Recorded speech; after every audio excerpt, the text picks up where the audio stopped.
Thank you for joining me on this video. My name is Rodney Constable. I am the president and founder of Simple Market Signals at simplemarketsignals.com. Simple Market Signals helps you understand the level of risk in the stock market through our proprietary market risk signals that are emailed to you every weekend as part of our weekly stock market-based newsletter, all for less than $20 per month. Today we will be doing technical analysis on the S&P 500 for the week ending Friday, June 19th, 2020. And for this analysis, we will be using stockcharts.com. That is the charting service that I use and pay for, and I will leave a link to their site in the description box below this video. This week we were up 1.86% on the S&P 500 and closed at 3097.92. The first chart that we're looking at is a one-year weekly chart of the S&P 500. So each candlestick represents 1 week of trading. And as we can see here over on the right where my cursor is moving, we closed just underneath that 3100 level, again closing at 3097.92. And on kind of lower volume, I would have liked to seen a little higher volume here, but we're getting back to a little bit more normal volume. And of course, during the summer months, it's not unusual for the volume to drop off a little bit. And, when you go through these sell-offs and then the rebound, the volume is generally a little higher. So we seem to be getting back to a little bit more normal volume level in the market. So a couple things that I saw there for this week.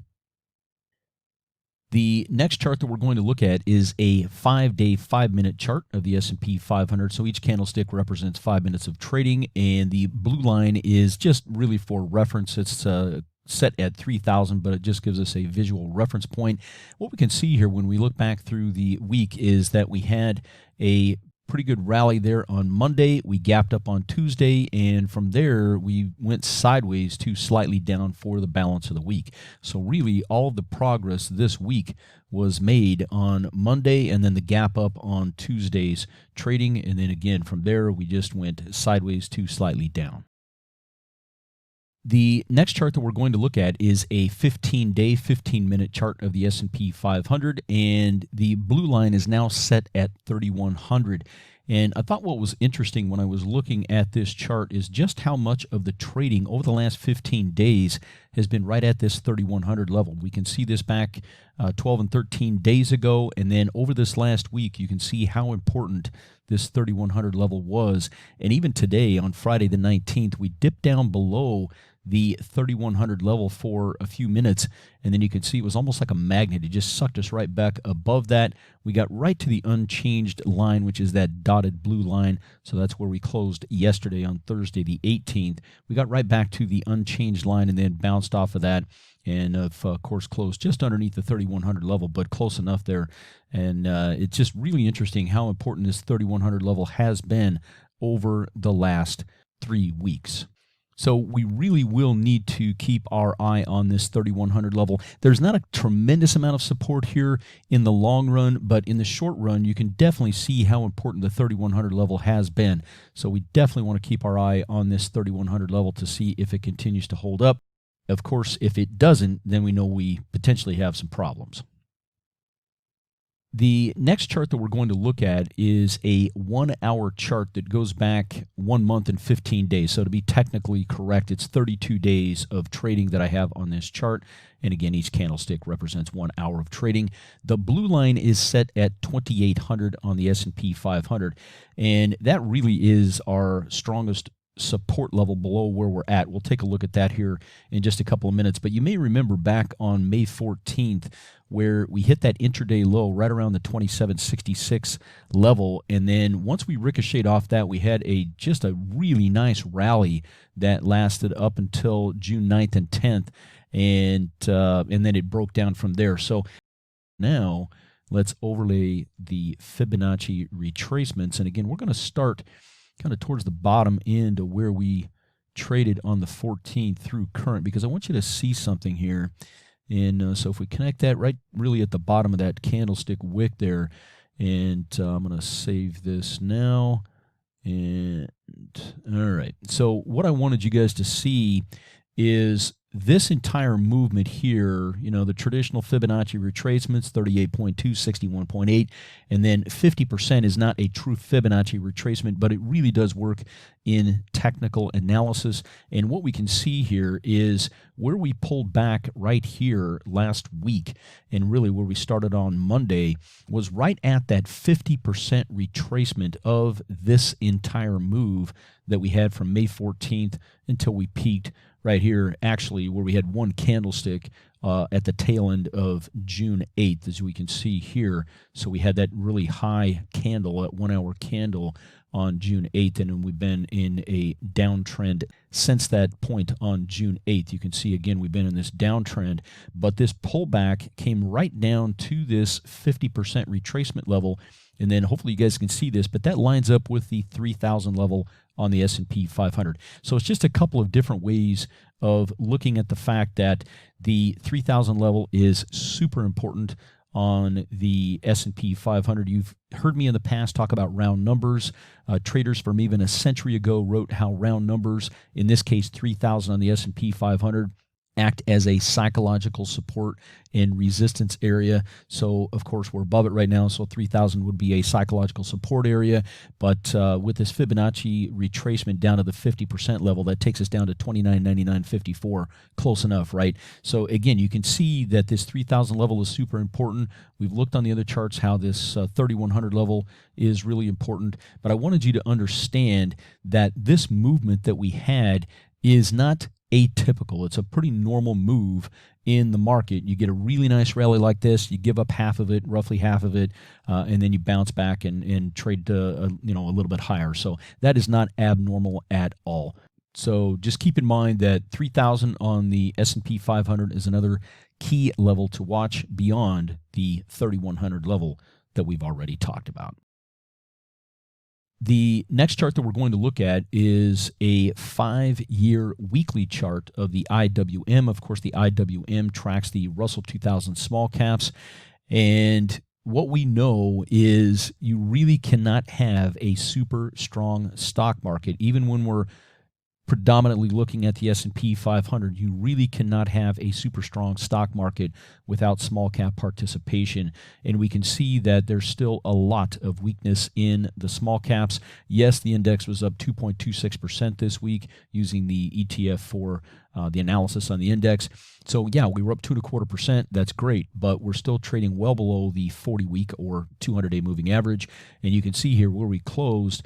If we do some quick analysis here and draw a horizontal line where we closed, and then we're just going to do a quick vertical line. I just want you guys to see this, but we have been at these price levels really since September of 2017. So you can see where this intersects. That candle was a 1-week candle back in the tail end of September of 2017. So we do not have real strong small cap participation in this rally. It's going to be very difficult for the overall stock market to continue to advance and move on to all-time highs without strong participation by the small caps. The next chart that we're going to look at is a 1-year daily chart of the S&P 500, and the blue lines represent the key support levels below where we are currently trading. Now, we already know that we have some short-term support at 3,100, and then we also know that 3,000 represents a key psychological support level on the S&P 500. It also represents roughly a 50% Fibonacci retracement of this move that we saw over the last month or so. But if the 3,100 and the 3,000 levels do not hold, the major support level, the first major support level we would run into would be 2950. If 2950 doesn't hold, then we would drop down to this 2800 level, and there is quite a bit of support at that 2800 level. So it will be important. If we break down below 2950, it will be extremely important that this 2800 level holds. If 2800, for whatever reason, over the summer months does not hold, then we would most likely drop down to this level here, which is right at 2630. But let's keep our fingers crossed that the 2800 level holds if indeed we find ourselves back down there anytime soon. Now what we're looking at is a chart of 2018, and I have this annotated with the Simple Market Signals signals. So these are the weekly signals that come out and are published in the newsletter. And so what we can see here is the signals, the Simple Market signals are green, yellow, and red. So I'm just going to go through this very quickly. We're going to take a look at a couple of charts, but I want you to understand how these signals work and how they can help you. So first off, we have the green signal, and the green signal is the best risk-reward signal for equity investors. And what you're going to see here is that most all upward progress in the stock market is going to be made when the signal is green. And then we have the yellow signal. Now, the yellow signal indicates change, and generally what happens is after a green signal environment, then the signal will change to yellow, and if the sell-off gets bad enough, it'll change to red. Now, in this time frame here, we had both yellow and red signals. I just kind of clumped those together just to kind of give you an indication of what happens.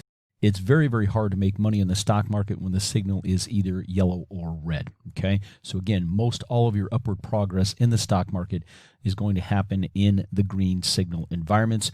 During a yellow signal, you're either going to be sideways to slightly down is kind of the realistic expectations, but oftentimes that yellow signal will be that transition signal between a green signal environment and a red signal environment. So in 2018, we went green, we were green here, and then the signal went yellow here, and then it turned red, and we'll take a look at that here in just a second. The red signal is your worst risk-reward signal for equity investors, and your worst downturns, including bear markets, happen during a red signal, and we'll take a look at this here in just a second. Now, let's focus on this time frame right here where the signal went yellow, and we're going to switch to a chart that's going to straddle from September of 2018 through March of 2019, because I want you to understand what happened here. So right here, we had this green period, and then the signal went yellow here. And so what we're going to do is go over here. So right here is where that signal went yellow, all right? And then a few days later, the signal went red right here, and that was in October of 2018, as you can see down here. And then we had some sideways choppy movement, and then a quick sell-off. We bottomed right here in the latter part of December, and then the market started to rally. Now, a couple of things to understand is the market will bottom during the red signal, okay? Because again, remember that simple market signals, the weekly signals, measure risk levels in the stock market. So green is your best risk-reward ratio for equity investors. Red is the worst risk-reward signal for equity investors. And a yellow signal indicates that there's change, that risk is rising, and sometimes that risk gets bad enough that that signal goes red, okay? But anyway, so we bottomed here. The market started to go up, and we can see here that the signal went back to green right here. During shorter red periods, oftentimes the red signal and the green signal come out at about the same price level, okay? And I'll show you here on another chart in just a minute that the longer the sell-off, the lower that green signal is relative to where the red signal came out, and that'll make sense here in just a second. But again, this is just based on market metrics and market internals and things that go into the model, and it's about risk levels, okay? So if you get one of these quick sell-offs that rebounds very quickly, your red signal and your green signal can be in a very similar place, okay? So just understand that simple market signals measures risk in the stock market, and as you can see here, these rally attempts, right, because this was red, right, we went red here, so you get these rally attempts that fail, and then it sells off hard, rebounds pretty quickly, and then the signal goes green here, all right? Now, we're going to pick up right here, so this, again, is that transition period right here, all right? So now we're going into 2019. This is calendar year 2019 in the S&P 500, again, daily charts. So this is that red period. The signal went green here. So you can see here when the market is green, this is the best risk-reward ratio for equity investors. And during the green periods, this is where most of your upward progress in the stock market is made. Let's move back and go back to 2007 through 2009, and now we're looking at weekly candles. And what I want you to understand is when the market goes into a prolonged bear market, what really happens here, okay? So now we're going back again. This is 2007. The signal, the weekly signal, when I back tested this, because remember, the model came together in 2017. I worked on this for 20 plus years to figure this out. Finally, all the components came together in 2017. So what we were looking at here, okay, what we're looking at here is actual data. These were the actual signals that the model generated in 2018 and going through 2018 to 2019 transition as we looked here, and then 2019. So this, however, is back testing. So the original red signal that came out during the bear market that started in 07 and ended at the beginning of 09 came out right here, all right? Again, around 1,500 on the S&P 500. And as you can see, we, sold off for a few months. We had this rally attempt that failed and then sold off hard again, bottomed, and the market started to rise, and the signal came out green here, all right? So this is what happens during longer sell-offs, during longer red periods. Your red signal and your green signal have a huge price differential. Just between here and here, the market was down about 40%. Now, if you lose 40%, guys, it takes 66% to get back to break even. All right, so just to get back to 1,500 after if you've got 875 left and you're trying to get back to 1,500, that is over a 66% gain that's going to be necessary to bring you back up to break even. All right, so this is where simple market signals can really, really help during all market phases.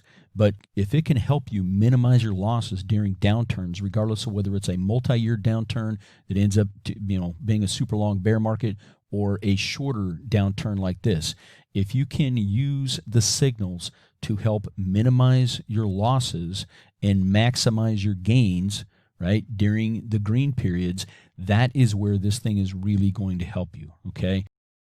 So the whole key here, and this is where most people get it wrong, is start with the stock market first. What is the overall market environment like? Whether you're trading the S&P 500 through, SPY or a mutual fund or whatever it is, or you're working in the Dow, or you're working in the triple Qs, or you're trading individual stocks or options, you need to get the stock market right first. What is the environment you're working in, okay?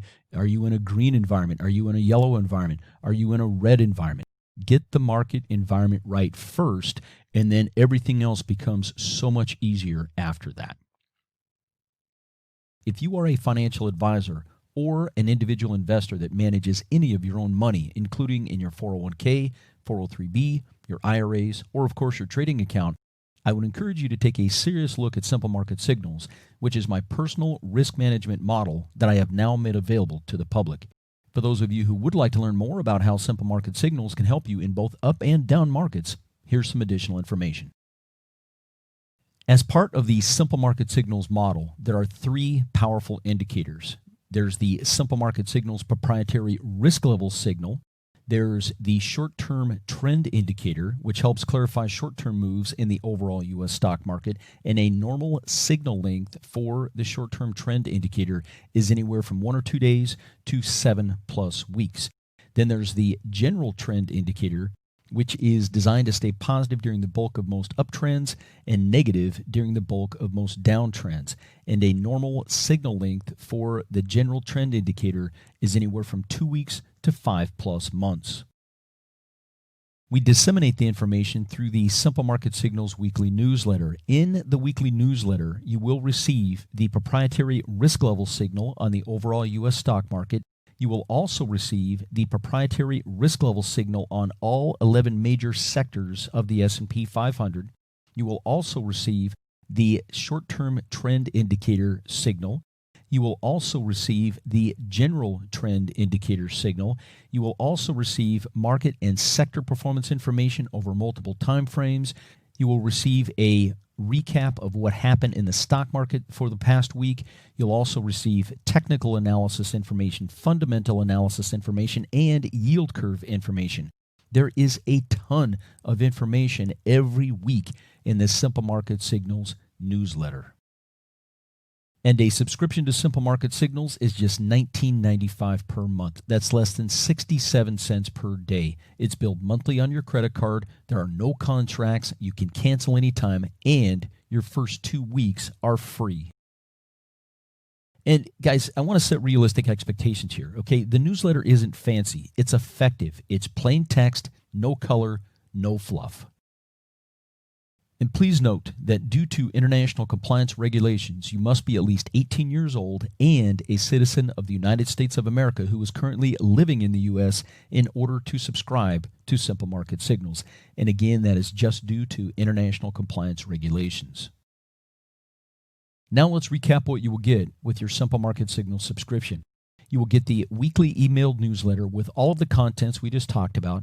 You will also receive special midweek updates when warranted. So if there's a major signal or direction change in the middle of the week, we're not going to wait until the weekend to get you that information. We're going to get that information to you as soon as possible via a special midweek update email. The best fit for a Simple Market Signals subscriber is an investor or trader with at least a 6 to 8 week plus time frame that they're focusing on. If you're a day trader or a really short-term trader, Simple Market Signals may help you a little bit, but the reality is Simple Market Signals is designed for those investors and traders with at least a 6 to 8 week plus time frame that they're focusing on. And if you would like even more information about how you can benefit from Simple Market Signals, I have the following videos that will be linked in the description box below this video. And to subscribe to Simple Market Signals, you just need to go to the website that you see on the screen here. That's https://simplemarketsignals.com. It'll take you about 4 minutes to subscribe. It's that easy.